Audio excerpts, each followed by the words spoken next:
একটু অপেক্ষা করো, হ্যাঁ বন্ধুগুলো একটু অপেক্ষা করো।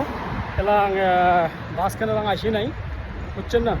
বাস কেন আসলে তারপর যে আসো বুর্জ খালিফা এখানে বাস কাট তাতেই যাবো ওয়ান প্যাসেজ থেকে যাবো বুর্জ খালিফা, বুঝছেন না?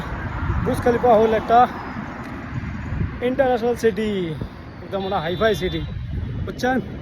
তো তোমরা বলে কন খালি উকিল ভাই খালি বুর্জ খালিফা যায়। যা আসো একটু অপেক্ষা করো, ধৈর্য ধরো, ধৈর্যর ফল মিঠা হয় বন্ধুগুলা। আজি মুই বুর্জ খালিফা যেয়া আমার জুবিন দাক দেখো, এই দেখো এখান বাস চলে আসিল, এই বাস দিয়ে যাও। এখান বা কোন বাস F15 নাকি দেখা লাগবে। ও এখান বাস দিয়ে মেট্রো যায়, এই দেখো F15 থ্যাংক ইউ।